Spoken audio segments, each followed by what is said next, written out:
The latest issue on Game Informer focuses a lot on Avatar Frontiers of Pandora, as it is the cover issue after all, and inside that magazine there is a lot of details, some old and some new, on the game, including an extensive but interesting Q&A video that gives us a bit more detail on the game. Avatar Theory here, hope you're doing well and having a fantastic day, and as we are less than a month away from the release of Avatar Frontiers of Pandora, the marketing is certainly going to ramp up regarding this game, so you can expect a ton of coverage leading up to the release of the game. If that is something you want to stay up to date with, then be sure to click that subscribe button. But in this video, I'm going to break up essentially the video into different chapters, focusing on the Q&A video, details from the article, the clans, the regions, and then breaking down the new pictures. A lot of this information might be old information, some that we already know, but there is new information included as well. So firstly, I want to focus on the rapid fire interview where the developers was asked roughly 86 questions, and I highly recommend you check out the video for yourself, which is in the pinned comment below. But some of the takeaways from that interview is that Frontiers of Pandora takes place at the same time as the Avatar movies, but we know that there is a time jump in between, so the bulk of the game is taking place during that 1 year time gap at the start of The Way of Water. As this game is canon, it won't be a choice-driven narrative game, thus it'll be pretty linear, as it is expanding on the canon to make it stick to the lore and story of what James Cameron is building. Thus, your actions in no way will basically affect the outcome of the films, but I am hoping that in future movies there will be mention of the Western Frontier. They briefly spoke about your Ikran and the fact that your Ikran cannot die in the game, which is an interesting choice, but one theory or speculation that I have is that the second story expansion pack titled Secret of the Spires seems to be all about aerial combat, and I do wonder if in the second story expansion they do make the choice that your Ikran will die, because after all, Neytiri's Ikran does die in the first Avatar movie. So I can see it's something along the lines of where they make you bond with your Ikran through the whole game, the first expansion, and then maybe at the end of the second expansion your Ikran dies, making it that much more impactful. As this game is not choice driven, there will likely be no romance options in the game. You will of course focus or make a close connection with different Na'vi, but I don't really see it being like a BioWare or a Baldur's Gate with any romance option in the game. They also asked the developers straight up if you can, well, mate with another Na'vi, and they simply said no, you cannot do that. In one of my other videos, I spoke about the fact that there will be references from the movies in the game, like mentioning General Ardmore, and in this Q&A the developers did say that we will hear about Jake, but didn't comment on meeting him, so I can fully expect a lot of characters from the movies being referenced or mentioned in the game, but most of the characters was created purely for the game. Speaking of new creations, Massive Entertainment created new flora and fauna for this game. They also touched on the fact that we will have photo mode in the game, something that I've already mentioned in one of my previous videos, but they also confirmed that there's going to be no New Game Plus in Avatar Frontiers of Pandora. They didn't specify what you will do at the end of the game or what the end game content will be, but there will definitely be no New Game Plus at the launch of Frontiers of Pandora. Hopefully that will be added in later in a patch, but that was not confirmed. They do briefly speak about co-op in the game, stating that a co-op player controls their own character and it will be online co-op only, so no couch co-op. And basically how it works is as long as you're at the same point in the campaign as your co-op partner, you will retain story progress. Now, as this is a first-person game, there will be no third person outside of mounts, so the only real way where you can see your character in third person is when you're on top of a dire horse or an Ikran, or alternatively if you use photo mode. As Western Frontier is a new place created for the game, you cannot visit Hell's Gate as it's simply too far away. The Western Frontier is basically on the other side of the moon, as this is the largest world that Massive Entertainment has ever created. So I'm excited to explore this. They've mentioned in various other articles that this is bigger than the Division games as well, and I've played the first two Divisions games. I've not finished the second one, but it is fairly large games, so I do wonder what we'll find in the Western Frontier. As we have seen glimpses of John Mercer, the villain in the game, the interviewer asked the developers an interesting question about John Mercer, asking if we'll kill him off in the game or if it will take more than 2 games to kill them off, which they kind of gave a vague answer, implying to me that John Mercer will likely not die at the end of the game. And as the RDA will play a big role, we will not fight other Na'vi in the game. Now, speaking of fighting, it was also confirmed that there will be no dual wielding weapons in the game as well, and there will be multiple recipes you can use, which I'm guessing is for crafting crafting and cooking, but I'm not really sure how that part works in the game yet. They also said you can favorite your favorite recipes, but again, I'm not really sure to what extent the recipes will work in Frontiers of Pandora. They did state that you can visit an equivalent of the Tree of Souls, and there was also a question of how high you can fly your Ikran, and the developer stated that you can fly your Ikran higher than you would expect, which is an interesting answer, but you cannot hold your Ikran to extract loot. Now, as for gameplay options itself, there will be different difficulty options in the game, and you can turn the vast majority of icons off in the game to declutter your screen. There will only be two different types of mounts, one being your Ikran and the other one being your dire horse. Now, we didn't really see any dire horse gameplay in any of the preview events because they focused on the Ikran only. However, we've seen the dire horse gameplay in a lot of the trailers, and as the developer stated, there's only two type of mounts. It is pretty safe to assume that the dire horse will be the other option, confirming that you cannot mount the Thanator after all, which is quite disappointing, but hopefully in future expansions there will be other creatures to mount. Speaking of creatures, the developer or the interviewer asked if you can talk to animals similarly to what Lo'ak did to Payakan in The Way of Water, and the developer said, well, they kind of said something interesting. They just responded by saying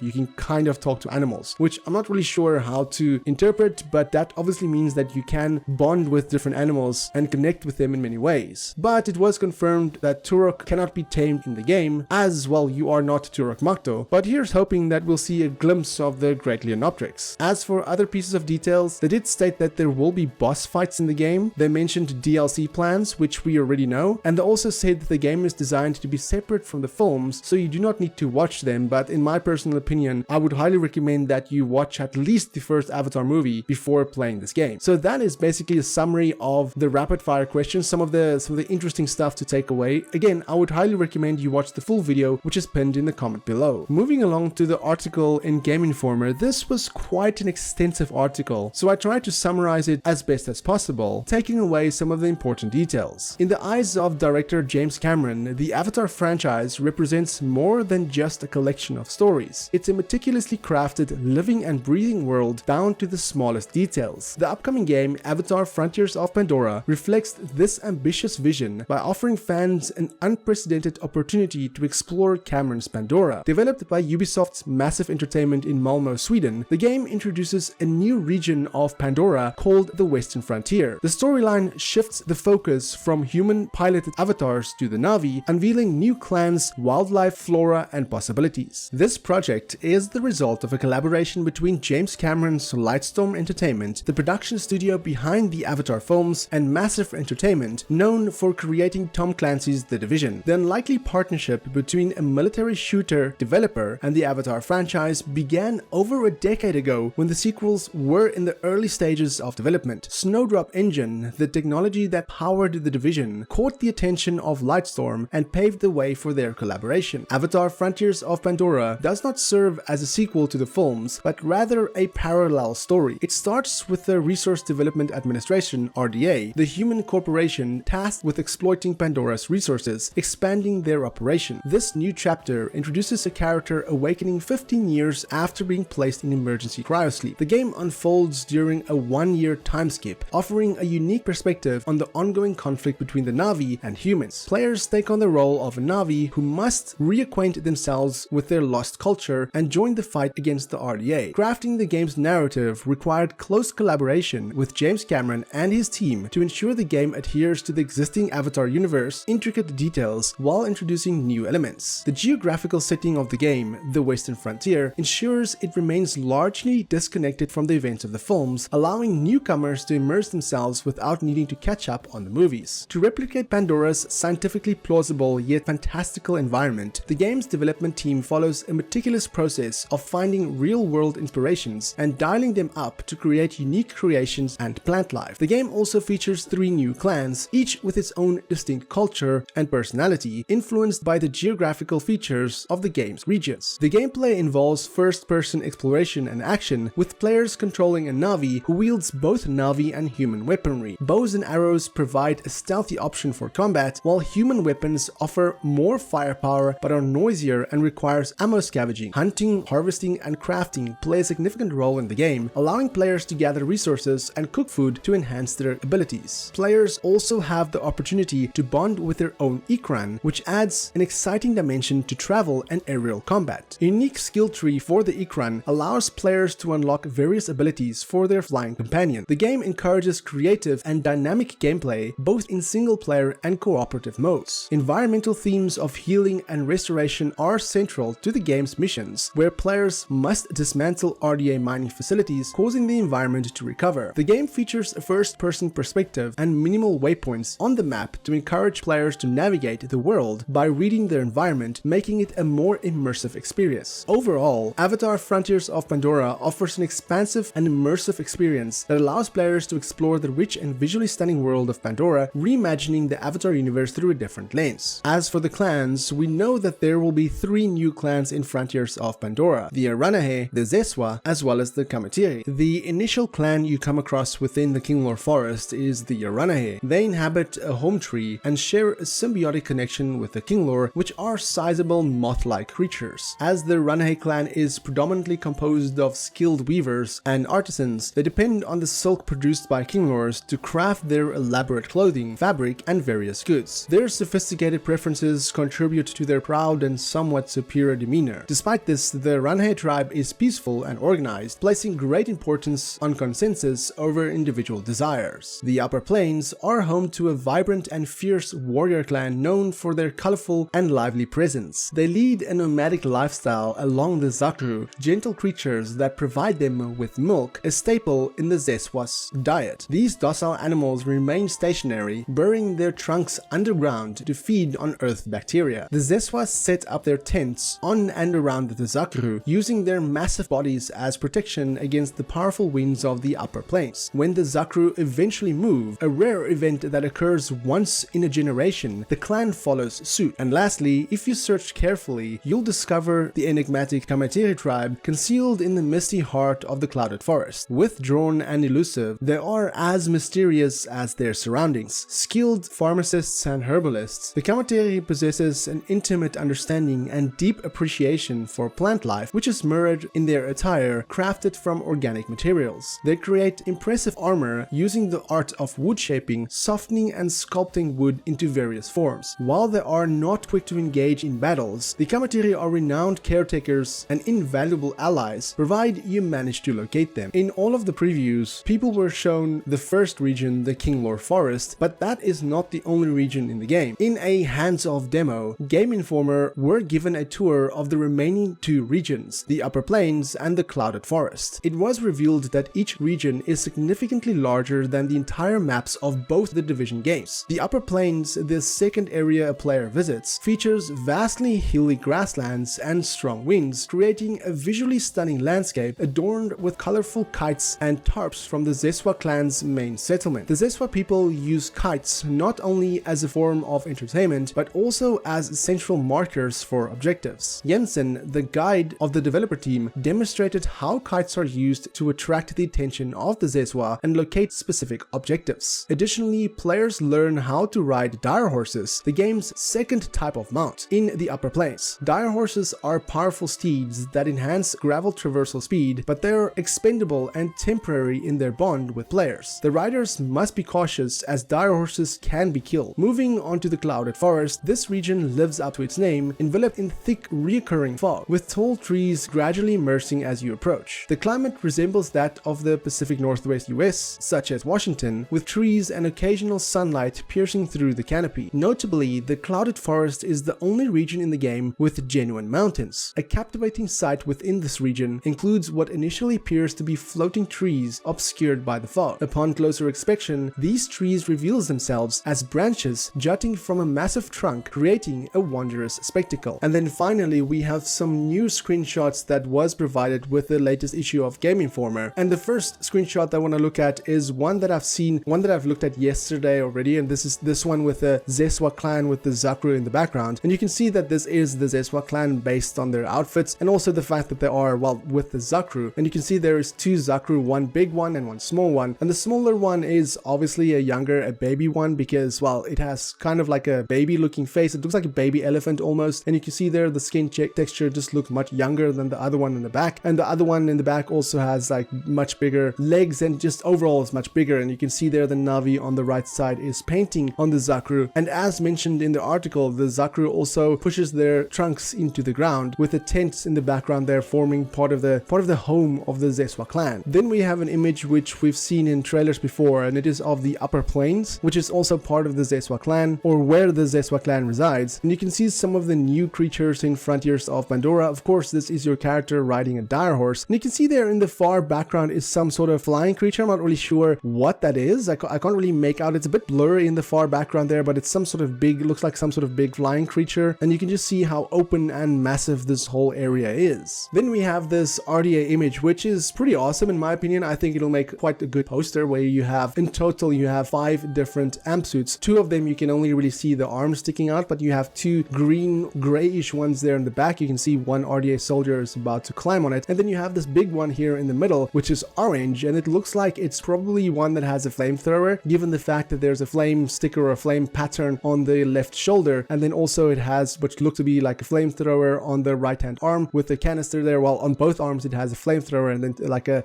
oil or fuel canister on both of the shoulders. So this is of course one of the flamethrower amp suits, and you can also see it has lights at the top there, and also like these teeth like pattern in the front, which looks really awesome in my opinion. Then in this image it looks like some sort of resistance base, because not only do we have Navi and human characters, but we also have an avatar. You can see that character there with the long pants and the green scarf is an avatar based on their 5 fingers. It might be the teacher or the character that puts you in cryosleep, because we know that is an avatar as well. Then we have some humans on the left hand side. One of them is playing guitar, and you have a new character. I don't recall what this person's name is, the one with the purple hair. I know it's been mentioned in articles before, but the name escapes me. And then we have Sulek in the front and center, well, not in the center, but in the front here on the right hand side. And we know there will be a prequel comic called Sulek's Journey releasing next year, so he's likely going to play a big role in Frontiers of Pandora. And then finally we have this very interesting but beautiful image of some of the new creatures in Frontiers of Pandora. I believe this is some of the new creatures with this pinkish neon color on the floor, which looks really awesome. I'm not entirely sure which area this is. It could be part of the Clouded Forest. I'm not 100% sure. There wasn't really a description with this, so I'm unsure where this is, but if I had to take a guess, I would guess the Clouded Forest based on all of the trees and just, well, it just looks like a cloudy area, like a mystery and a scary area, and you have this strange plant there in the background which almost looks like an octopus tentacle. But overall this is a stunning image nonetheless. Overall there was quite a bit of information to uncover from not only the video but the article as well. A lot of information, as I said in the beginning of this video, we already know, but the fact that your Ikran cannot be killed but your dire horse can is new information, and it confirms that there is only 2 mounts in the game, that being the Ikran as well as the dire horse. That is, like I said, a little bit disappointing because I was hoping for more mounts, but hopefully with the 2 expansions they will expand that, and who knows, maybe after the 2 expansions they will do a full expansion pack, like a whole separate add-on game to Frontiers of Pandora. They did it with Assassin's Creed Valhalla Dawn of Ragnarok, because with Assassin's Creed Valhalla you did have a season pass which had 2 expansions, and then you also had Dawn of Ragnarok, which was a whole new area, a whole new